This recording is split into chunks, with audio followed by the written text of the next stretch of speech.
This is it. This is the day we've all been waiting for. I could not be more excited to tell you guys that we finally have an official Starfield release date, a showcase date, and a bunch of gameplay to check out. So, first, the release date is now September 6th, 2023. It has been delayed from the first half of the year, and I actually like this for a couple reasons. A, it feels great to know when this game is finally coming out, even if it is not in the first half of the year. The rumor mill has been absolutely insane the last couple months, so it's nice to have something concrete and not be running around picking at straws here. And B, this gives BGS another couple months to polish the game and deal with bugs. This game is one of the most important games BGS has ever made, being their first game under Xbox as its console seller, and their first big single-player game after Fallout 76, and lastly, their first original IP other than the Elder Scrolls. This game is so important for this company and its fans, including me, that it is hard to state. With all that being said, this game has been playable from start to finish since last year, so if we wait until September, that is almost a full year of polishing and bug fixing. And hopefully with that extra time allotted, we will avoid another Fallout 76 / Cyberpunk type release. Second, for big news, we finally have a date for the next Starfield showcase. It is going to happen on June 11th and will presumably be streamed from BGS headquarters in Bethesda, Maryland, where they will take us through the studio and show us more of the game. I'm super pumped about this. I really do love all of the no-clip BGS documentaries / videos on their games, where we go through the studio, see all the awesome sculptures and art ripped from the games, and talk about the game with developers and artists. I'm assuming that the showcase will lean more towards the gameplay and a lot less towards the studio tour, but I love that it's set in this studio. Any look under the hood at my favorite game studio is more than welcome. And with that awesome news out of the way, let's check out all of the gameplay in this trailer. Right away, we get our first look at an absolutely giant ship in Starfield. Now, we can't tell exactly how large it is or what faction it belongs to, but it honestly looks as big as a Star Cruiser to me. Those engines look massive, and in these rows of lights, you could almost see a docking platform. Next, we are welcomed onto Constellation Star Station LO868 as it orbits an Earth-like planet. As we dock, we get our first real look at one of the star stations since the first ever trailer years ago. A voice then says, AI is showing signs over another one of those big anomalies. Maybe you could catch a smile and uncover the source of it all.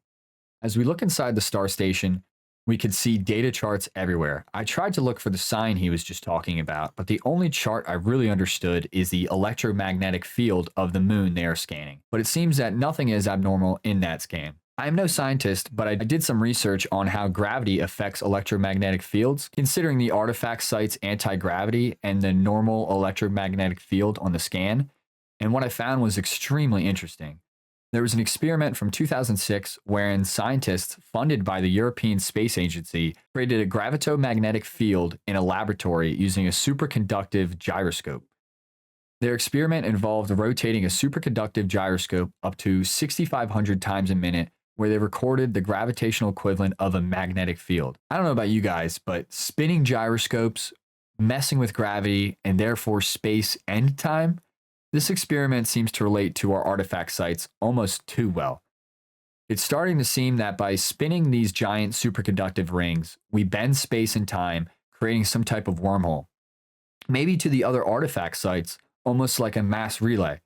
Or maybe once each site is activated, it brings us to the great ancient aliens that built these structures. More evidence for this is the gravity manipulating the light at the edge of the gyroscope. And as we look even closer at these rings, we see more of these symbols. Funnily enough, none of these three symbols shown on these rings exactly match any symbols that we've seen yet. Maybe each site has its own set of symbols that needs to be activated to activate each ring. In the second half of the video, Todd Howard talks about how excited they are to show us and give us the game soon. In the background, we see leads of Bethesda from lead quest designer Will Shen talking and hanging out to lead producer Tim Lamb playing the game and most likely testing the opening parts of the game for the next showcase, just as he did in Oblivion. In the gameplay shown, we see the player character on Mars.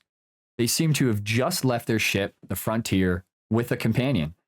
We see what looks to be a new rifle and a quick loot system introduced in Fallout 4. Next, we see the jetpack maneuver from side to side, which is another new gameplay feature, right before he unlocks the area known as Mars Mech Factory. Also, we get to see the main menu for the first time ever. The next person we see playing appears to be on a brand new planet near a settlement's wind turbines. They look a lot larger up close. His character is also holding a giant revolver and has a new gas tank attached on their back. Next, we have a woman playing, and her character is in this Badlands type of environment, which looks absolutely incredible. The last look at a world we get is this lush world with even more Starfield dinosaurs. And again, the player character is holding a gun we have not seen. And the very last look we get at the game shows our helmet inventory screen. Other than the type of helmets being shown, there's a lot of useful information here. First, we get a look at our carry weight. 1100 seems to be an absolute ton of weight, even if it's in pounds. And I assume it's in metric like the rest of the game. Maybe this is our ship's inventory. Next cool mechanic is that we could choose to hide the helmet in breathable areas. And lastly, we get a look at the new damage types and resistances for armor. From left to right, top to bottom, we have physical damage with an explosion sign, energy damage with an electrical sign, and electromagnetic damage with 2 wavelengths and EM as its symbol. For resistances, we have thermal, airborne, corrosive, and radiation. All super cool additions, and I'm curious to see their implementation.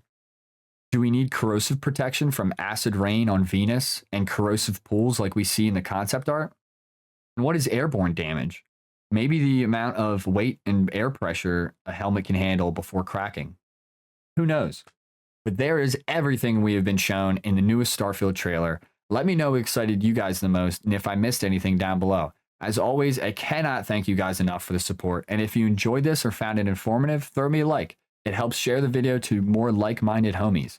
And consider subscribing to get notified when more Starfield information does come. With all of that being said, I appreciate every single one of you and hope to catch you next time. Later.